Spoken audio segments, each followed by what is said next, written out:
دوسری بات میں نے کہا تھا، دوسری بات ان طلباء کے والدین کے لیے، اللہ تعالیٰ نے آپ کو جو دولت دی ہے اس دولت کی دو قسمیں ہیں۔ ایک دولت ہے مادی، جو دنیاوی دولت ہے۔ اس دولت پر آپ اگر فخر کریں، میں فخر کروں، تو مجھ سے اور آپ سے بڑا جاہل کوئی نہیں ہوگا، کیونکہ اس دولت کی مثال ہمارے علماء نے دی ہے کہ اس کی مثال اس عورت کی ہے جو خامند کے مرنے کے ساتھ ہی اس کے نکاح سے آزاد ہو جاتی ہے اور کچھ عرصے کے بعد کسی اور کی مملوکہ اور منکوحہ بن جاتی ہے۔ جب آدمی مرنے لگتا ہے تو مرنے کے ساتھ ہی جو اس کے فخر کی چیز تھی، دولت جس پر وہ دنیا میں فخر کرتا تھا، وہ ختم ہو جاتی ہے اور وہ فوراً ورثاء میں تقسیم ہو جاتی ہے۔ جو بیٹا نالائق تھا اس کو بھی ملے گی، جو گالیاں دیتا تھا اس کو بھی ملے گی، جو ادب احترام خدمت کرتا تھا اس کو بھی ملے گی۔ اب یہ کچھ نہیں کر سکتا کہ اس کو ملے اور اس کو نہ ملے۔ تو دولت جس پر ہم فخر کرتے ہیں وہ مرنے سے پہلے ساتھ چھوڑ دے، ادھر ہماری نزع نہیں ہوئی، ادھر ساتھ چھوڑ دے گی۔ اور جو دولت اللہ نے آپ کو قرآن کی دی ہے، یہ مرنے کے بعد قبر میں بھی ساتھ جائے گی اور قبر کے بعد حشر میں بھی ساتھ جائے گی، یہاں تک کہ یہ دولت ہمیں اللہ سے جنت میں داخل کروا کے واپس آئے گی۔ تو یہ دولت پائیدار ہوئی یا وہ دولت پائیدار ہوئی؟ مولانا قاری طیب صاحب نے خطبات حکیم الاسلام میں مثال بیان کی ہے کہ ایک آدمی کے مرنے کا وقت آیا۔ جب مرنے کا وقت آیا تو اس نے، یہ موبائل والے کا کہ ناراض نہ ہو جائیے، اس نے جو ہے سب سے پہلے اپنی بڑے بھائی کو بلایا اور اس سے کہا کہ دیکھو میں نے زندگی میں آپ کی بات کے علاوہ دوسری بات نہیں کی، آج مجھ پر تکلیف ہے، میں مرنے لگا ہوں، آپ میری کیا مدد کر سکتے ہیں؟ اس نے کہا جی میں آپ کی کوئی مدد نہیں کر سکتا، اتنی مدد کر سکتا ہوں کہ آپ کے لیے کفن کا انتظام کر سکتا ہوں اور قبر کا انتظام کر سکتا ہوں، دفن کا انتظام کر سکتا ہوں، مٹی ڈالنے کا انتظام کر سکتا ہوں، مولوی صاحب کو بلا کر جنازہ پڑھانے کا انتظام کر سکتا ہوں، اس سے آگے میں کچھ نہیں کر سکتا۔ یہ مایوس ہوتا ہے تو درمیانے والے بھائی کو بلاتا ہے اور اس کو کہتا ہے بھائی دیکھ میں نے ہمیشہ آپ کی ضروریات کا خیال کیا، آپ کو اگر تکلیف ہوتی تو میں اس کو اپنی تکلیف سمجھتا، آپ کو کوئی غم لگتا تو میں اس کو اپنا غم سمجھتا، اور میں نے کبھی بھی آپ کو اکیلا نہیں چھوڑا، تنہا نہیں چھوڑا، ہمیشہ آپ کی مدد نصرت کی ہے، آج مجھ پر مصیبت آئی ہے، کیا کرو گے؟ تو وہ درمیانے والا جو بھائی ہے وہ کہتا ہے جی میں کچھ بھی نہیں کر سکتا، زیادہ سے زیادہ اتنا کر سکتا ہوں کہ جب آپ مرنے لگیں گے اور آپ پر نزع کا وقت آئے گا تو میں زیادہ سے زیادہ آپ کے اوپر رونا شروع کروں گا اور تھوڑی دیر رونے کے بعد خاموش ہو جاؤں گا اور میں کہوں گا کہ جی آپ میرے اس بھائی کو اٹھاؤ اور لے جاؤ، اس کو قبر تک پہنچا دو۔ وہ بڑا مایوس ہوا اور مایوس ہونے کے بعد اس کا ایک چھوٹا بھائی ہے، اس نے پوری زندگی چھوٹے بھائی کو ڈانٹا بھی ہے، جھڑکا بھی ہے۔ حضرت چھوٹے بھائی کو لوگ ڈانٹتے ہیں، جھڑکتے ہیں، اس نے پوری زندگی چھوٹے بھائی کو ڈانٹا بھی ہے، جھڑکا بھی ہے، اور کبھی اس کو لات بھی مار دی ہے، کبھی اس کو برا بلا بھی کہہ دیا ہے، اور کبھی اس کو مجلس سر ہوتا ہوا بھی اٹھا دیا ہے۔ یہ سوچتا ہے کہ یہ تو آج میری کیا مدد کرے گا، اس کو تو میں ہمیشہ ڈانٹتا ہی رہا ہوں، اس کو تو ہمیشہ میں نے پیچھے چھوڑا ہے، اس کو تو ہمیشہ کبھی ترجیح نہیں دی، یہ میری کیا مدد کرے گا۔ وہ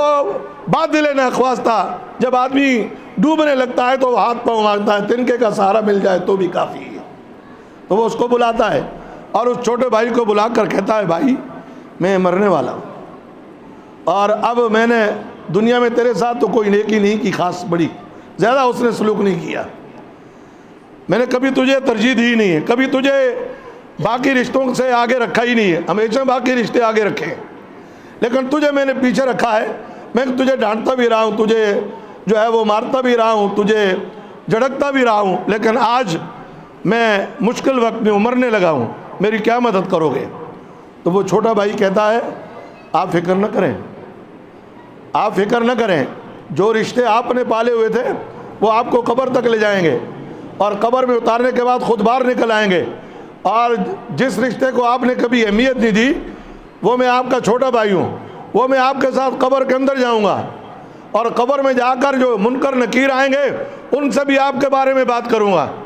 پھر جب محشر کے میدان میں کھڑے ہوں گے تو اللہ کے سامنے بھی آپ سے بات کروں گا، یہاں تک کہ اللہ میری بات کو سنے گا اور آپ کو جنت میں پہنچا دے گا۔ تو یہ مرنے والا خوش ہو جاتا ہے، یا اللہ میں نے ساری زندگی اس کو جو ہے ڈانٹا ڈڑپا، میں توبہ کرتا ہوں، میں معافی مانگتا ہوں، میں نے اس کے ساتھ کیا کیا، میں نے کبھی اس نے سلوک نہیں کیا، لیکن اس کا اس نے سلوک دیکھو، یہ تو محشر کے میدان تک میرے ساتھ جائے گا۔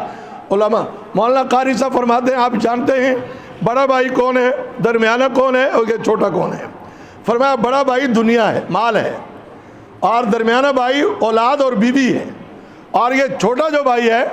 یہ ہمارے اعمال صالحہ ہیں، ہماری نمازیں ہیں، ہمارے روزے ہیں، ہماری زکوٰۃ ہے،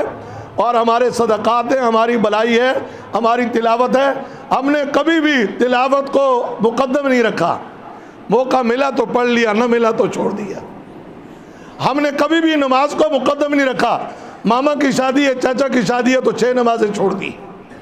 ہم نے کبھی روزوں کو جو ہے اہمیت نہیں دی، ذرا سا سر میں درد ہوا بس ڈاکٹر نے کہا ہے روزہ کھا سکتے ہو۔ ہم نے کبھی زکوٰۃ کو اہمیت نہیں دی، مال ہمارا اپنا ہے، اس سے ہم دوسرے کا حصہ کیوں نکالیں؟ لیکن فرمایا قیامت قبر کے اندر یہ اعمال جائیں گے۔ اور پھر قاری صاحب نے وہ حدیث ذکر کی ہے، حضور علیہ السلام نے فرمایا جب آدمی قبر میں چلا جائے گا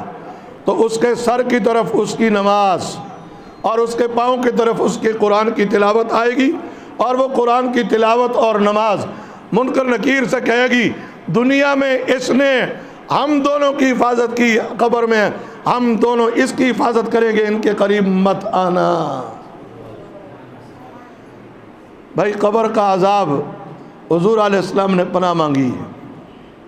اللہم انی اعوذ بک من عذاب القبر۔ حضور علیہ السلام نے اپنی امت کے لیے قبر کے عذاب کی فکر کی ہے، اور پیغمبر علیہ السلام فرماتے ہیں جس نے نماز کا اہتمام کیا، قرآن کی تلاوت کا اہتمام کیا، چھوٹے بھائی کی طرح نہیں بڑے بھائی کی طرح، آپ کو سمجھانے کے لیے میں نے بات کی ہے، جس نے قرآن اس طرح پڑھا ہو جس طرح ہم اپنے معاشرے میں بڑے بھائی کو رکھتے ہیں، اس کی ناراضگی کا خیال کرتے ہیں، اس بات سے وہ ناراض ہوتے ہیں ہم یہ کام نہیں کریں گے۔ جس نے قرآن بڑے بھائی کی طرح پڑھا ہو، جس نے نماز بڑے بھائی کی طرح پڑھی ہو، یہ نماز اور قرآن قبر میں کام آئے گا۔ اور جس نے چھوٹے بھائی کی طرح کیا ہو، پھر اس کو پتہ ہے کہ اس کا کیا حشر ہونے والا ہے۔ اللہ ان بچوں کے والدین کو ان بچوں کی قدر کرنے کی توفیق دے دے، اور پھر ہم سب کو اللہ قرآن اور نماز پر لے آئے۔ جب قرآن اور نماز پر آئیں گے تو انشاءاللہ دنیا بھی ہماری ٹھیک رہے گی اور قبر بھی ہماری اچھی رہے گی، اللہ عذاب قبر سے بچائیں گے۔